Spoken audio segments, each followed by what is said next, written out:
Hello and Nyob to each and every one of you. In today's video, I'm going to be showing you how to make this beautiful strawberry vanilla chiffon cream cake because a lot of you have been requesting me to show you how to make a Asian cake, a strawberry cream cake, a sponge cake, and this is my version of a strawberry vanilla chiffon cream cake that I love to make for any special occasion because it is super moist, light and fluffy, and not too sweet. So it's a great dessert to make for the holidays, for any occasion, for your loved ones, for your friends. Quite easy to make as long as you have all the right ingredients and equipments to do so. So with that being said, let's just go straight to it and I'll show you how to make this beautiful, delicious cake. Let's go. Let's start with making the chiffon cake first. So I have everything already scaled and measured out, so that will be a lot easier for me to just put everything together and then bake it off. This recipe is best if you measure it with a scale. I recommend using a scale to measure so that you have consistent cakes every time you bake it. Before we start baking, let's go ahead and preheat the oven to 325 degrees Fahrenheit. So I have a sifter here over a bowl. We're gonna sift our cake flour. So this is cake flour. And cake flour is pretty lumpy, so you want to sift it. And if you were curious which cake flour I'm using or which one I prefer, these three are probably some of my favorites. King Arthur cake flour is pretty good. You can typically find this at your big supermarket. Swan's Down is also one that can be easily found at grocery stores and works fairly well, but my favorite is definitely the Korean style cake flour. So this is the Korean flour that I typically find at my local H Mart, and it's labeled as soft flour, but it works just the same as cake flour. The reason why I do like to use this particular flour is that it's really fine and it creates a really cotton-like and fluffy and tender and soft cake. So if you can find this, definitely give this one a try. I do prefer this one. But if you can't find one over the other, you can choose either one of these and it will work just fine. If you do want a little bit more information about these ingredients, I do have it all written in my website so that you can have reference and learn a little bit more about which one you want to use. So I'm going to add in the cake flour along with some baking powder. Let's go ahead and sift this.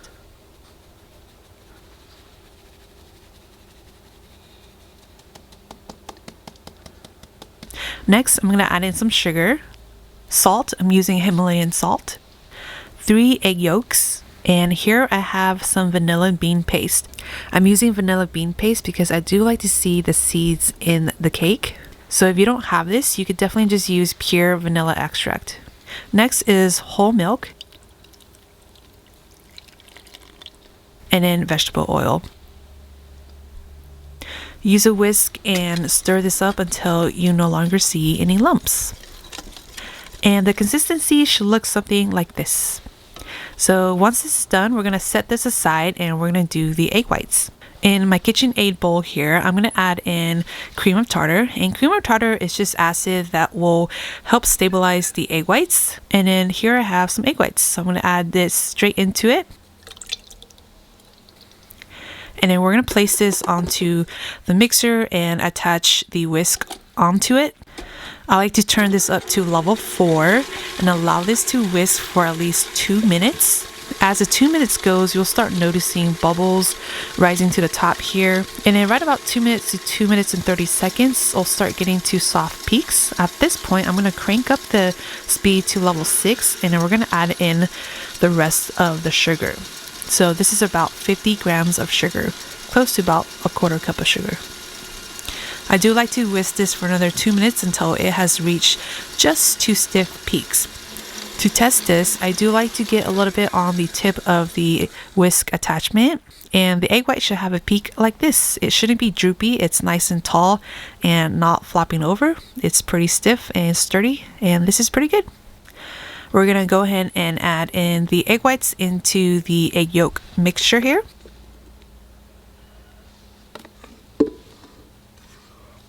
And then with the spatula, we're going to fold it into the egg yolk mixture. So you want to be gentle with this so that you don't deflate the egg whites. I do like to turn the bowl and fold as I go, just so that it's easier to incorporate the egg whites into the egg yolk mixture. Once the egg whites are mixed in with the egg yolk mixture, it should look something like this. Let's go ahead and transfer this onto our pan. So the pan that I'm using to cook this cake is going to be a 8-inch round cake pan that has a detachable bottom. And this is best to be used for chiffon cake because it helps keep the cake structure pretty level. And it's also a lot easier to take the cake out. And this cake pan is about 3-inch tall if you were curious. I'm going to pour the batter straight into the cake pan, and I'm not going to spray it or line it with parchment paper or butter it or oil it, because the reason why is since this is a chiffon cake that has whipped egg whites in there, as it cooks and cools, it will deflate a little bit. The cake actually sticks onto the pan and keeps its structure as it cools. So if you can, I highly recommend using this type of pan to make this chiffon cake. Once the batter is added into the pan, I do like to tap it on my wooden board at least 10 times to pop any air bubbles. And then we are ready to place it into the oven. And I'm going to cook this for about 45 minutes. This cake cooks perfectly at 45 minutes in my oven. After 45 minutes, I either test it by touching the top, or you could put a toothpick inside the middle here and then it should come out clean like this. Take out the cake, and I do like to invert it upside down like this over 2 cake tins and allow this to cool upside down for at least an hour or until it is completely cool. And the reason why we're cooling it upside down is just to prevent it from collapsing. You do want to keep a very light and fluffy cake, so I highly recommend cooling it upside down like this. So as the cake is cooling, at this point you can make the filling and make the frosting. So the filling, you can use any type of fruit you like. You could do mixed berries, you can do just one fruit. Today I'll show you the strawberry version and how I like to make the strawberry version. So I'm going to be making a very quick strawberry jam without using pectin. So to do this, I have some fresh strawberries that I'm going to put into my food processor. And I'm going to blitz it just until it's slightly pureed like this. I do like to see a little bit of chunks in there as well. But it should look something like this. I'm going to transfer this onto a really good nonstick pan. Into this, I'm going to add in some sugar. I have cornstarch and lemon juice. Give this a really good stir and then turn on the heat to medium-high. And cook this while stirring until it bubbles up and thickens. This should take about 3 to 5 minutes. As it starts to bubble and thicken, continue to cook this until it is translucent and becomes shiny like this. And this is ready. We're going to transfer this into a nice clean bowl. I'm going to cover this with plastic wrap, touching the strawberry jam just to prevent it from creating a skin as it cools.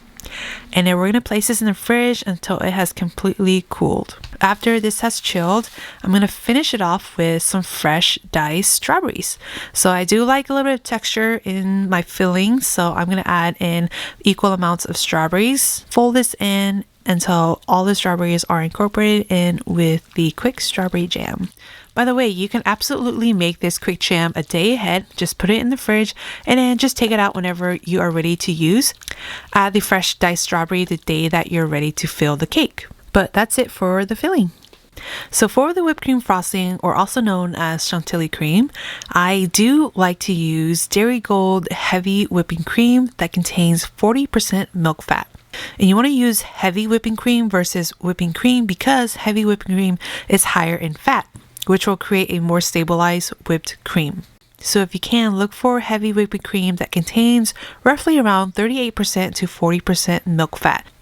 I'm also going to be using mascarpone for some extra texture and stability and creaminess to the whipped cream. And then I also like to add kirsch. Now kirsch is a cherry flavor liquor that you can add to a lot of really good pastries and whipped cream and frosting. I do like to add it in there for a little deeper flavor.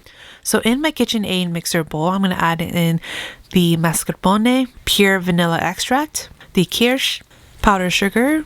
I'm also going to be adding some Himalayan salt to this just to help balance the sweetness. Place it onto the mixer and attach a whisk onto it. And just whisk this on level 4 and bump up the speed if you need to get it nice and creamy. It should take about 2 minutes or so.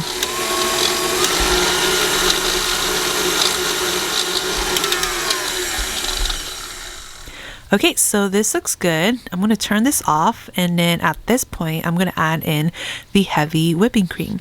I'm going to turn this back on and then put it on to level 4, and then you can continue to increase the speed to allow this to fully mix together. And this should whip up for about 2 to 4 minutes until it becomes just slightly stiff peaks. And try your best not to over whip this because it will be a little bit harder to work with. It's way too stiff. So if you do under whip it, you can whip it even more to get it to the right consistency. So this looks pretty good to me. The texture should look something like this. Nice and stable and doesn't fall off the whisk attachment. I'm going to finish mixing it with my spatula so that I don't have any chunks in the bottom. And the whipped cream frosting is done. So the cake is done, the filling is made, and the whipped cream frosting is done as well. And then we're ready to frost and decorate the cake. But before we do, I do want to talk about some of the equipments that I find most important for me when it comes to decorating a cake. Here I have a bench scraper, and this just helps smooth out the sides of the cake. I also have some offset spatula here, one small and one big for different purposes and reasons. And this is totally optional, but you can also use a cookie scooper to help scoop out some of the whipped cream for the filling for even distribution, and then piping tips. So I do like to use a 789 piping tip for the side of the cake, and this can be easily bought online. If you want to use this, you could definitely buy this online as well. For the rosettes, you can definitely choose and pick whichever piping tip you like. Sometimes you can do 808 or 824, which I'm using today. And it's also nice to have piping bags handy. I have here a really good sharp serrated knife to help cut the cake, a really good cake turner to help you decorate the cake evenly, and then some cake boards. So you can use any shape, any style of cake boards you like.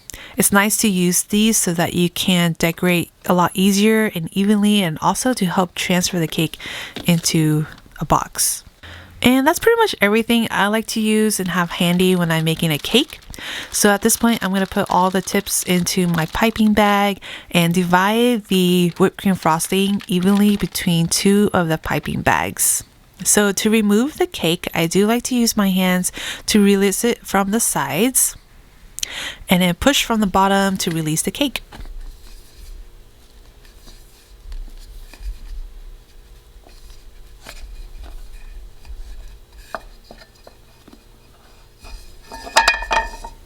And it should come out pretty clean like this. For the bottom part, I do like to use my offset spatula just to kind of help remove the bottom from the cake, and then work my way around and remove the bottom of the cake pan. And if you have any dark spots like this, you can actually scrape it off. It scrapes off pretty nice and still stays its shape. So that's something kind of cool about chiffon cake. And transfer the cake onto our turntable. So totally optional, but for me, I do like to trim off a little bit of the top of the cake here. And I'm only doing this so that I have a really nice leveled cake to work with when I'm frosting it. So if your cake is nice and level, you don't need to do this, but if your cake has a little bit of a dome shape on the top, you can trim it off like this. I'm making this a 3-layer cake, so I'm going to score this into 3 equal parts. You can make this a 2-layer cake as well, but I prefer 3 layers of cake. Once they're scored like this, then I'm just going to saw through the cake, turn the table as you go, and then just keep your knife straight as you cut through until you reach the end.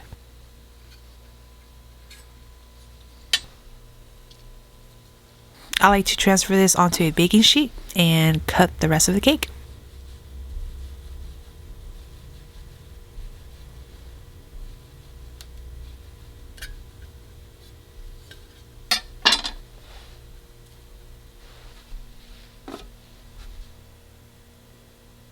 Back to the cake turner, I do like to add a wet paper towel to the top.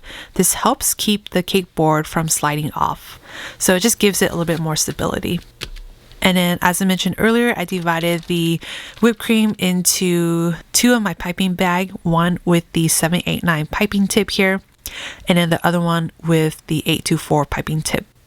So for the bottom layer of the cake, I do like to use the top layer of the cake if that's not too confusing. And then with the whipped cream that has the 824 piping tip, I'm going to pipe around the circumference of the cake. This helps create a border so that when you're adding the filling doesn't fall out. Add in half of the strawberry filling. Spread it evenly with the offset spatula.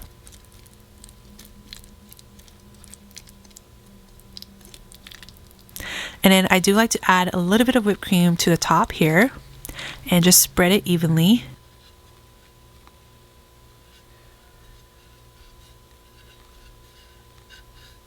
And then we're going to add in the middle slice of the cake right in the middle here and repeat with the frosting. And then the rest of the strawberry filling.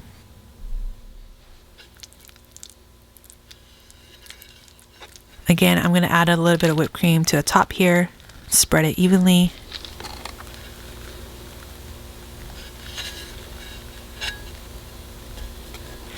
And then the top of the cake is actually going to be the bottom of the cake because it has a nice flat surface to work with. And then we are done with filling the cake.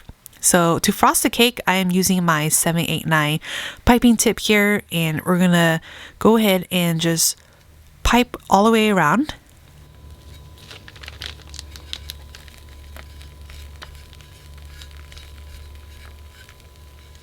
And on the top as well.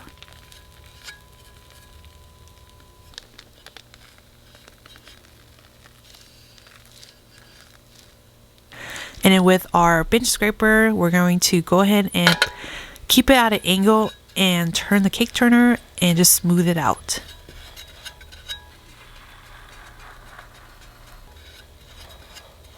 And then with my big offset spatula, I do like to clean the top and the edges and then scrape off any excess frosting and continue to do this until the cake is leveled and smoothed out to your liking. You can also use a smaller offset spatula to smooth out the sides.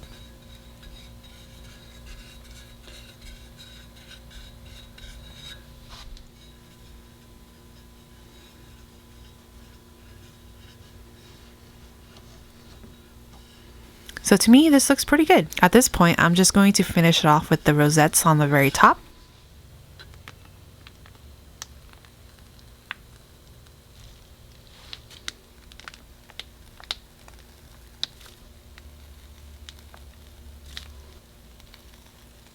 For this cake, I made 8 rosettes, and in between these open spots here, I'm just going to fill it up with a little bit more whipped cream. But honestly, you can design this however you like. This is just my very simple go-to design. And it looks something like this. So at this point, I'm just going to finish it off with fresh fruit and some fresh edible flowers. I'm adding some strawberry halves that I cut and placing it right on top of each rosette. And then I'm adding some edible roses. This is totally optional. I just like to add edible roses for a little bit more color and presentation.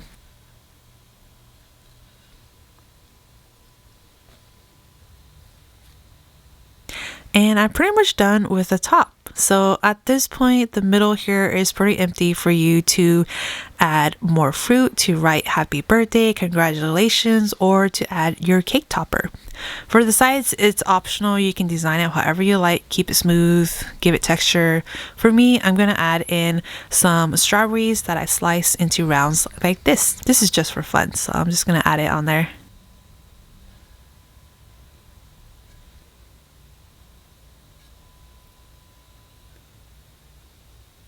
And voila, we are done with the cake. I'm going to go ahead and slice a piece so that you can see what it looks like on the inside.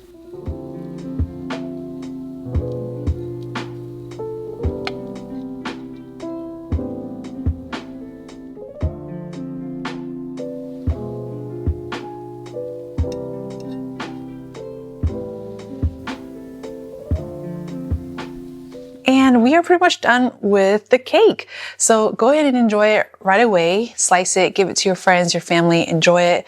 But I do like to eat this the next day because the cake is a little bit more moist. It's soaked in all of that moisture from the filling and the frosting, and it's just a lot more flavorful. So go ahead and store it, keep it in the fridge, and eat it the next day if you can. Other than that, enjoy it and give it a go.